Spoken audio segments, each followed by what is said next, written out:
Manuel?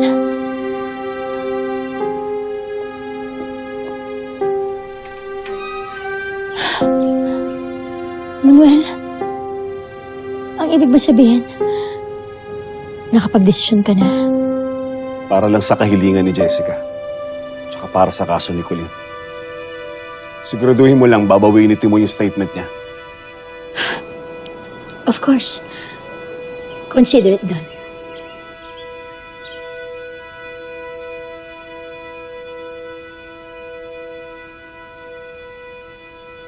Manuel, yung gamit mo, wala ka ba dalang gamit?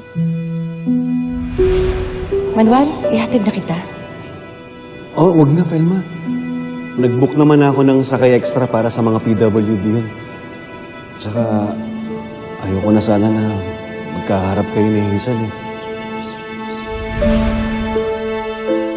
Hindi ka pa ba uuwi dito? Hindi pa. Kailan? Pag naayos na yung kaso ni Colleen. Pag binawi na ni Timo yung statement niya laban sa anak.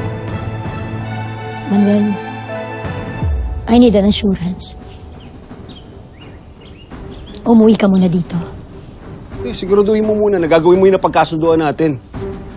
Wala ka bang tiwala sa akin? Wala. Pasensya ka na. Pero ang kondisyon ko, umuwi ka muna dito, Manuel.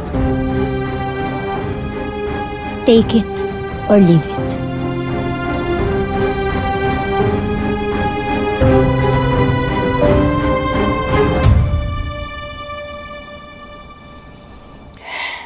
Si Hazel pa talaga ang naniguro?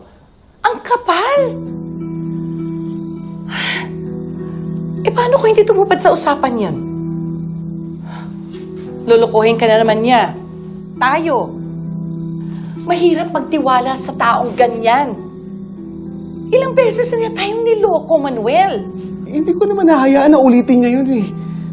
Kasi pag nangyari yun, hindi mo na siya kailangan saktan. Baka ako mismo mapatay ko na siya. Hindi naman tayo ganito eh. Hindi tayo nag-iisip ng masama sa kapwa. Pero dahil demonyo yung Hazel na yan, nakakalimutan natin maging mabuting tao. Sorry, Pelma. Konti lang. Okay ka ba ba? Oo, okay ka lang, di ba? Kasalanan ko naman lahat to eh. Dahil sa isang gabi na lang nagpakahina ako eh. Pero doon lang nagsimula lahat yun. Doon lang. Dahil nagpagago ko. Sinadya ng Hazel na yon na ipasok ang sarili niya sa buhay natin. Inakit ka niya. Pinikot. Oo nga, pero naging marupok pa rin ako eh. Kasalanan ko yun, Pelma. Kailangan ko talagang gawin to para malayo na siya sa inyo.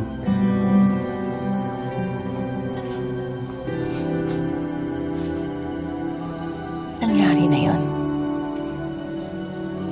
Manuel, pwede bang pabor? Humingi pa tayo ng isa pang araw para magkasama tayong pamilya.